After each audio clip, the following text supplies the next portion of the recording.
all your parties. Dropping the hit, got me Haraami. Coming to see like a tsunami.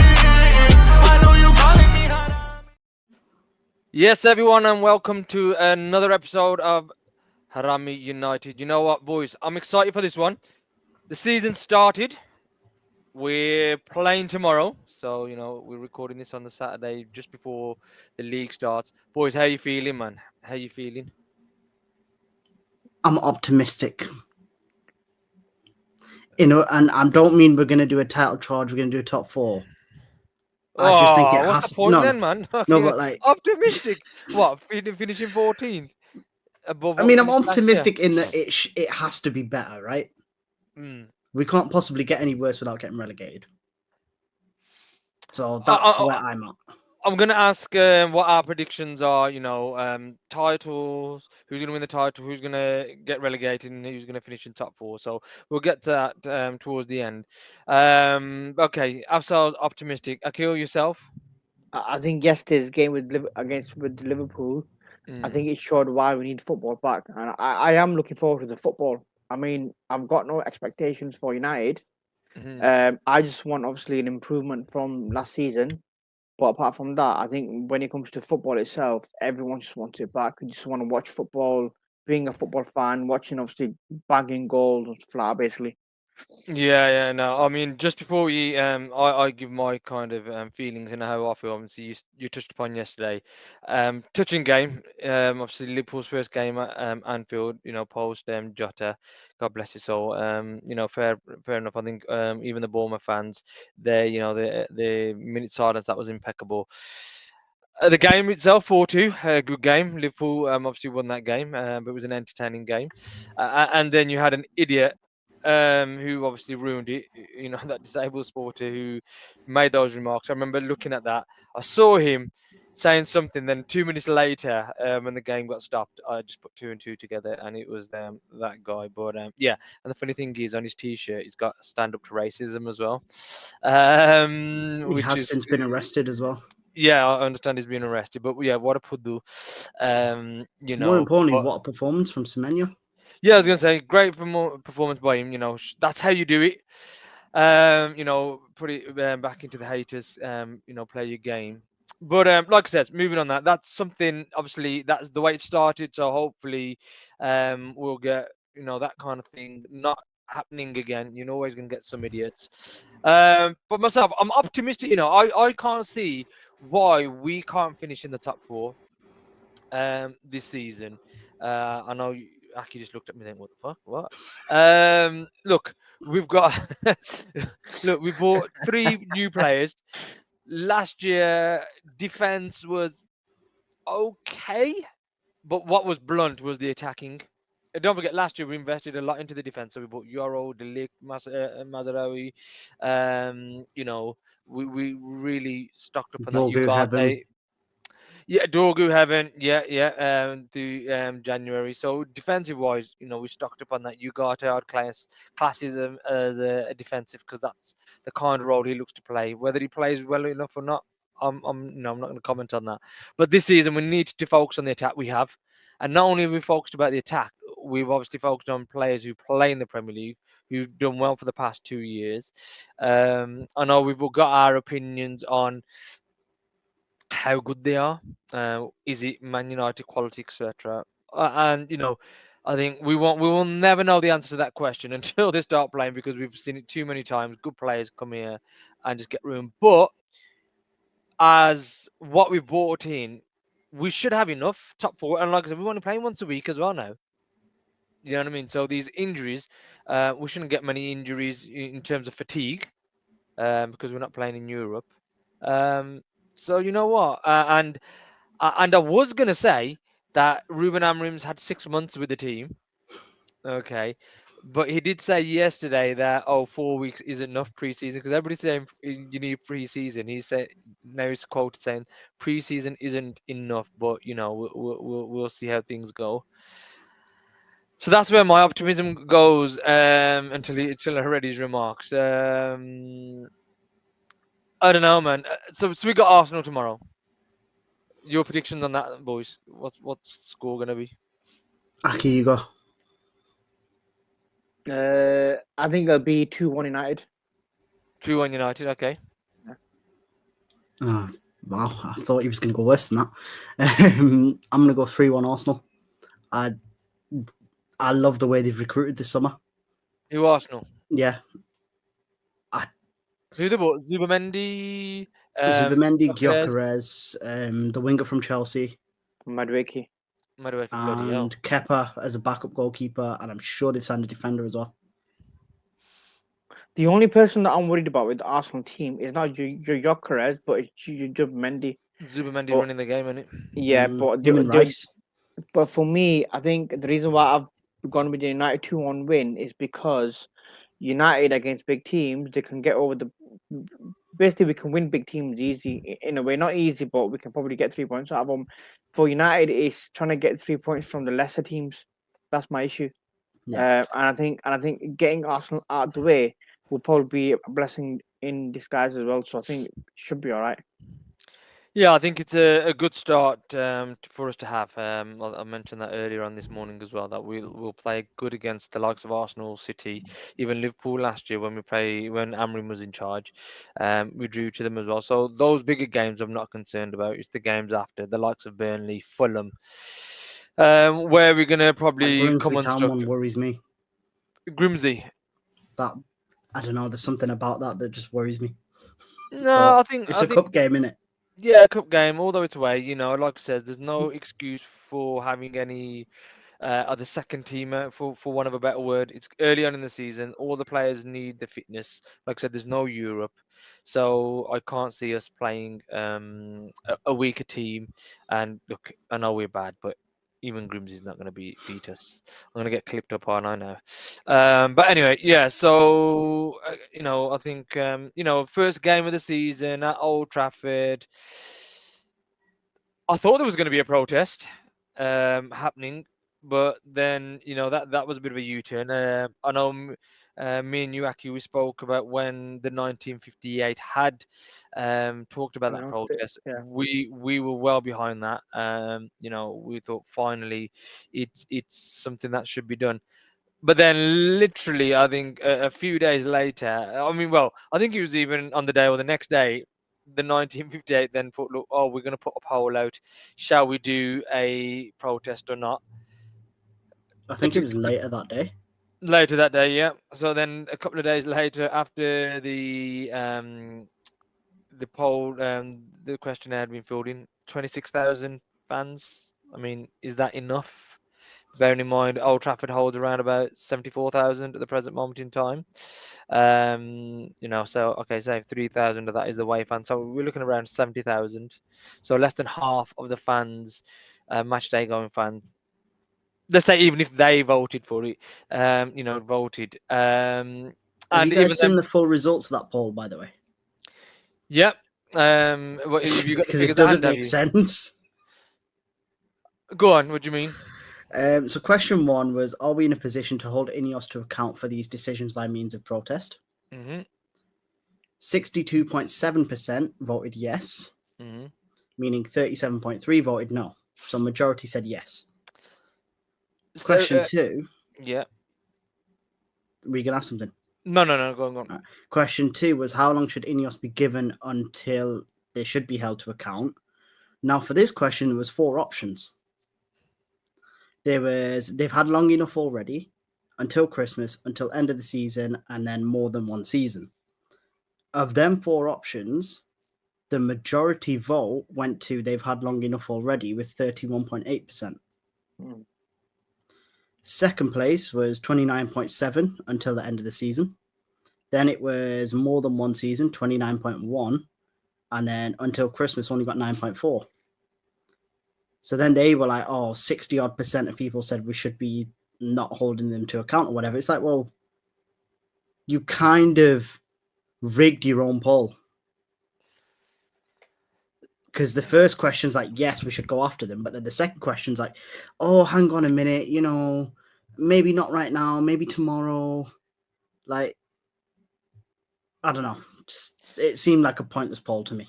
Yeah, so I think question 2 was, how long should INEOS be given until they should be held accountable? So 31.8% said they've had long enough. So basically, sorry about that, but basically, by the two answers from both of them, the winning answers, basically, the protest should still happen. Yes and no.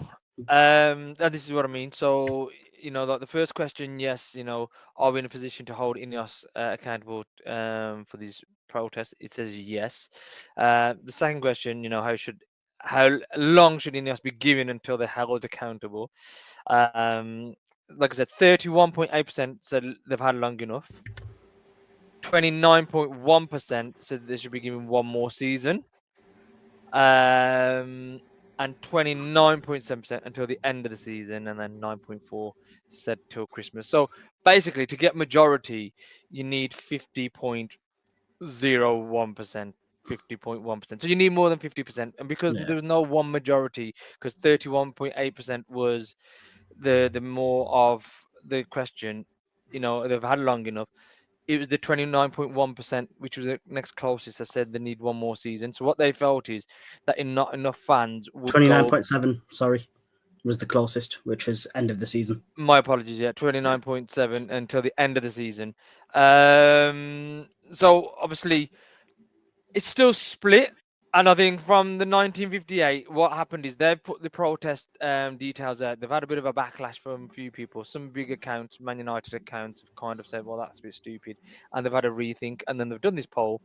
And then they've come up with this. So I think we mentioned before, I think it was pretty... And I mentioned it to Steve as well. I was on a space with him, and I said to him, I said, "Look, Steve, I get why you're doing that, because you want majority of the fans to be behind you. When you're doing a protest, you don't want just a small section of you doing it, okay?"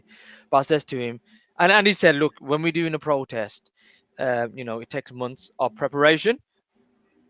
But I think, guys, correct me if I'm wrong, I think a lot of people were saying, the fans who didn't want to protest were saying, well, INEOS have done a good job so far. They've got signings in. They spent money onto the stadium. So these are all... Carrington. What, sorry? Carrington, isn't it? Yeah, the 50 million on the training ground. Yeah, Carrington. So these are all like free-for-all, shiny new toys things. What majority of these fans... I mean, at that point as well, we were riding the crest of Baleba, because I think we'd gone in for Baleba as well. So everybody's like, oh, no, INEOS are doing well, this, that, the other. But that kind of soon changed yesterday when it was announced that Baleba, we probably won't be going for Baleba. Even Fabrizio Romano today kind of confirmed that, this year it won't happen. It is next year. Now, a lot of fans have turned on him and said, oh, what the fuck, they're doing this, that, the other. But having spoken to Steve, his frustration being, and mine as well, is that it's more than the shiny toys. It's more than bloody Carrington. Everybody knew about Carrington as soon as Jim came in, but the protest had happened. Do you know what I mean? For me, they should have stood. The biggest mistake the 1958 made was doing the poll and backtracking. They should have even done a poll beforehand to say, shall we protest, or not done the poll at all, or the protest. It's funny because the poll's very inconclusive. As in, the first question had an overwhelming majority. Second question was kind of, as you said, there was no clear majority. It was sort of 31, 29. Do you know what I mean? And the other answer sort of weighed against the 31% in a way. So it was a very inconclusive poll, which to me, in a way, says that they kind of went against what most people voted. But what do we know? Do you know what I mean? We don't organise these protests. Credit to them for doing it. I don't think they should have backed down. But that's just my opinion. Yeah, same. I mean, I know you've had conversations with Imaki as well, with Steve. Your thoughts on it? Yeah, no, look, I'm going to be honest right now. I've spoke to Steve on text, WhatsApp and everything directly as well. And I even gave the option to him of looking at a blueprint that's been created by several people joined into one kind of group, basically. So the idea is to help 1958 and whoever wants to basically reunite together. So these are people that you know that want to obviously protest. Yeah, so everyone's come together, that have come together to create this blueprint, a few of them are like in high-end jobs who have got money behind them, who are even saying we'll even fund the ideas. So what it is, it's a blueprint that basically tackles the pros and cons of a protest. It also tackles the pros and cons of empty Old Trafford, the pros and cons to tackle basically the unification of the fans, basically the boycotts. Every single little thing is in there basically. I think it's about 18 to 20 pages long, which we worked together, and we've been working it for weeks. And the thing is, I've wanted to try getting to Steve anyway, but the thing is, because they're the only group that's wanna do the protest anyway, and I think, from my opinion, I don't believe in the protest. What happened forward was I sent it to Steve, and on email, I've got an email in black and white. He's literally said that I've read parts of it, but not the full of it. But I'll get back to you. But come to protests. So the way I heard that was he's ignored what I've sent him, which he's read like 10% of it, and he's saying come to the protest, which I've told him, look, if you want to read it all, I'm gonna wait for your reply back. In the back of my head, I thought he's not gonna read it. All he's gonna say is protest, protest, protest. Do you know what I mean? Now, from that, look, I've done my bit. You know what I mean? I've even spoke to a few United affiliated clubs in a way as well. And they've even said, look, you know what? As long as the fan groups are involved, we'll get involved as well. But the way I see it now is after conversation is that these lot don't want to get involved. They don't want to take other people's ideas into consideration, where they just want to do protests and stuff. That's the way I see it, and that's me being straight. And look, I've got the blueprint, I've got the document. If anyone wants a copy of it to have a look at it, I'm more than happy to send it across. You know what I mean? But they're not going to do much. 58, I'll be straight. Yeah, I've got respect for them, but they're not going to do much. Yeah, I think the vibes that they give are, look, if it's not us who've come up with the idea, we want to be central to the idea. We want to be pushing it. Yes, obviously, with this poll, they needed majority of the fans. I think they were a bit shocked because, look, at the end of the day, if you were serious, you know why you're protesting against Glazers and INEOS now. There should have been no poll that would make you change your mind.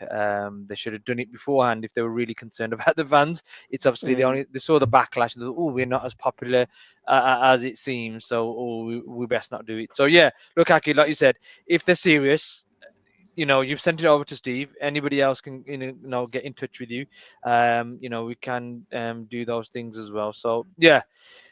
I think like I've put out, I think results will determine a lot of these things, whether we get Baleba or not. I think if we lose the next two games, believe you me, there'll be a sentiment change, and we'll be going after Baleba, and these fans will be wanting to protest against Jim Ratcliffe. So yeah, let's see how these games come across. Boys, just before we obviously finish, the season started. Predictions for the following year. So first and foremost, who's going to get relegated? I think Burnley get relegated. I can see West Ham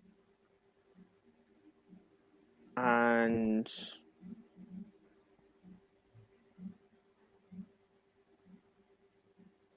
I don't know. I think it'll be a scrap between a few teams for the third one. Oh, yeah, I'm going to go Burnley, Leeds, Everton. I think Leeds stay up, Everton as well. I think Leeds stay up. Yeah, I think. But yeah, just got out of my head now. West Ham. I think Brentford might, because of obviously a lot of changes that they've gone through as well. And one of the teams that have come up probably either probably Burnley. Unfortunately, I don't think they'll have quite enough. Top four. So don't tell me the winner yet, the Premier League winner. Just give me the top four. Liverpool, City, Chelsea, Arsenal. I think top four. The fourth one will be a battle between Newcastle and Spurs, but I think Arsenal might take it. So Liverpool, Man City, Chelsea and Arsenal. Okay. Liverpool, Arsenal, Spurs, City. Okay. I think I have to agree with Yuaki here. I'm going with that top four as well. So Liverpool, Chelsea, Arsenal, and City as well. Just can't see past them. Yeah. And the winners. Man City. City in it, Pep. City, Pep. Okay. I'm gonna go for Arsenal. I'm gonna go for Arsenal. There's I can only put it down to they bring the bridesmaid that many times. Gyökeres and changes it, and more than anything, I don't want Liverpool or fucking City to win it. So I'm going to give my energy behind them. Okay, but then finally, the Man United. Where do we finish? Honestly, I think we probably finish between 8 to 10. 8 to That's 10. that's Okay. yeah, 8 to 10. Yeah. And between 9th and 12th. Okay, I'm gonna go around between 8 or 6.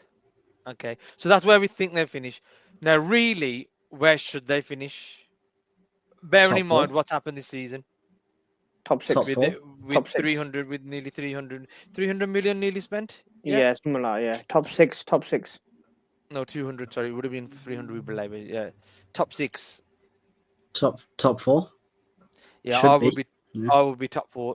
Like I said earlier, there's no excuses. We've invested 200 million last Yeah. year plus. Oh, you know what it is though. Half look. There's no excuses. Is that coming from the fans, or is that coming from the board? Well, I can only talk about me from the fan. I don't know what the fuck goes on that board because it's fucking a joke if you ask me. But for me, having spent 200 million last year, and then you spend 200 million this year, Yeah. And he's had 6 months, and like I said, he's had his preseason. But more than anything as well, he's only got 18 months left on his contract as well. Is it 18 months? I know he's got this year and then the next year, so he's got to do something. Now, like I said, there should be no excuses. Top 4, if we're saying last year was a blip, then this year should be what we're really going for, and we are Manchester United. So yeah, we should be top 4 for me. And I think, and like I said, there's a difference between me expecting and me holding him accountable to. When I say him, and I mean the whole club. So I expect us to finish between 8 to 6, but anything below top 4, unless it's the last day and we've been there, there and about, okay, then that's thingy. Do you know what I mean? But yeah, that. Okay, boys. Wrapping up to that. Also, yeah, Afsal, before we finish as well, the fantasy football. Yeah. Up and running. Yeah, get involved. There's about 40 odd people in there at the minute. Prizes are being dished out for first, second, and third last year. I think 2 of the people have got in touch with me, so I'm still waiting on one of the other guys. So please do get in touch because you know what, we did promise these prizes, and unless you come up to me and say, "Hey, it was me," I've no way of giving it out to you, right? So yeah, please do get in touch with that, and there will be some prizes this year. I'm just not too sure what. I'll figure it out in a couple of weeks. Look, man, we're happening, innit? Well, more than anything, look, we're just getting everybody together and doing it there, and just have a laugh with it, Like how many are in there right now? I think there's like 42 or something. But I mean, I use ChatGPT to pick my team. Okay, now laughs are. You don't have to tell everybody. He didn't consult us, but you didn't have to tell everybody. Thing is, right? No, but the thing is, really hard on that. I expected it to be like Salah, Haaland, all of this, that, and I was like, oh. No Salah, right? Okay, what do I do? Look, Salah's going to burn out. One of our obviously friends of the channel, Tej, he's been saying that for the last so many years. But yeah, eventually, I think this year he might burn out. Look, everybody, it's been a great podcast. I'm really looking forward to the season. Like I said, I don't care where Man United are, how they are. I always look forward to them playing. So as the season properly gets started tomorrow, the Premier League. So let's hope. The last thing we want is another season where we just doom and gloom because none of us want it. we don't really give a shit about the ownership. You know, if they were doing things correctly, we'd be all happy. So let's hopefully, you know, if not off the field, let's things on the field work in our direction. And you know, we're cheering this year. So yeah, I mean, thank you everybody. Like, subscribe, share the channel as well. You know, get more people involved, and we'll see you on the next episode. Cheers. The guy that turns up on your body.